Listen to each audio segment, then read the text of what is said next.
Good morning, my brothers and sisters. Welcome to episode number 54 in the book of John. We're in John chapter 7 today. So join me today in answering this question: why does the world hate Jesus? So join me for 7 minutes as we answer that from John chapter 7, verse 1. This is Jesus at a holiday called the Feast of Booths.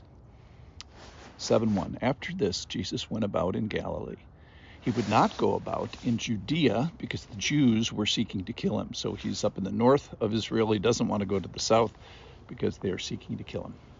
Now the Jews' Feast of Booths was at hand. So his brothers, his actual brothers, related brothers, said to him, "Leave here and go to Judea, that your disciples," another group of people, "also may see the works you are doing. For no one works in secret if he seeks to be known openly." This is the advice of his brothers. "If you do these things, show yourself to the world, for not even his brothers believed in him." Listen to that, verse 5. For not even his brothers believed in him. Jesus said to them, "My time has not yet come, but your time is always here. The world cannot hate you, but it hates me because I testify about it, that its works are evil. You go up to the feast. I am not going up to the feast, for my time is not yet fully come." After this, he remained in Galilee. So why does the world hate Jesus? That's what we're getting at today. The big verse is verse 7. It hates me because I testify about it, that its works are evil. So Jesus is in approximately his third year of ministry, and he lives about 60 miles from Jerusalem. And many of the holidays that the Jews were encouraged and some required to go to were in Jerusalem, about 60 miles away. So the Passover and here the Feast of Booths. So the question is do I make the trip home for Christmas and for Thanksgiving? And well, what about the 4th of July? So he's having a little bit of an argument with his actual brothers.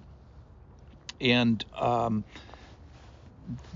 the argument turns into a revelation that even these brothers don't believe in him. So what starts as just a family squabble about who's going to go to Thanksgiving in Jerusalem kind of takes a sharp turn.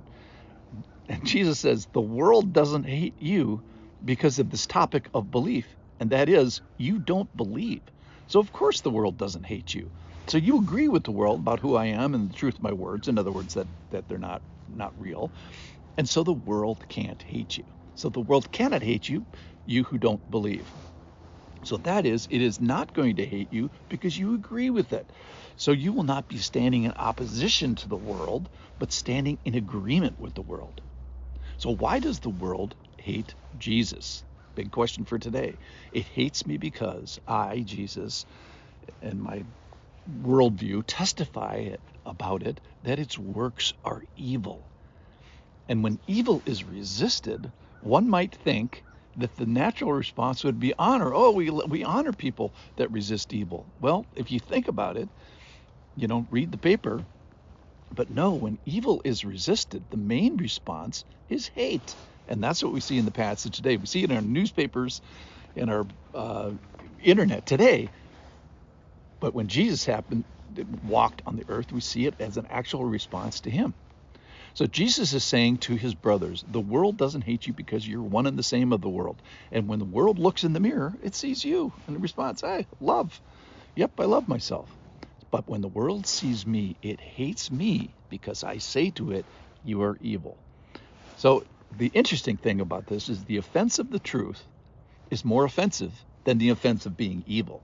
So the offense of the truth is more offensive than the offense of being offensive. So they are more mad at you telling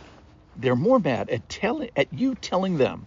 So let me start over. They're more mad at you telling them that they're evil than they are for being evil. That's the great irony in this thing. So you telling me that I am evil is viewed as a greater crime than that of actually being evil. So why does the world hate Jesus? Couple things. Number one, it cannot respond to him with indifference. Meh is not a response for Jesus.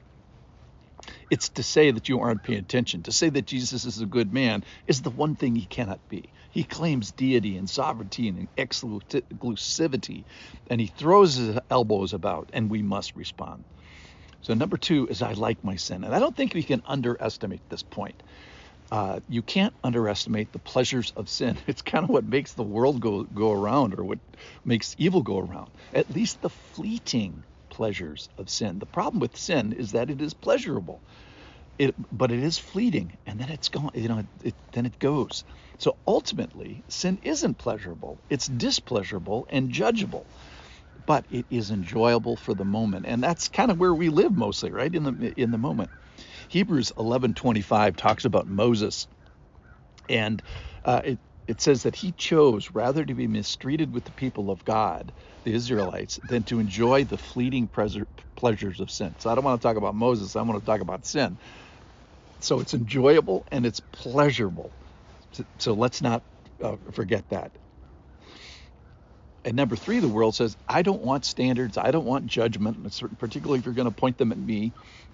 So to stand against evil in our world is to be hated. So don't be surprised, perhaps a Christian listening here, don't be surprised at being hated. So by the way, when Jesus was hated, he didn't stop standing against evil. He didn't back the bus up to stop being hated. He was hated because he continued to oppose evil.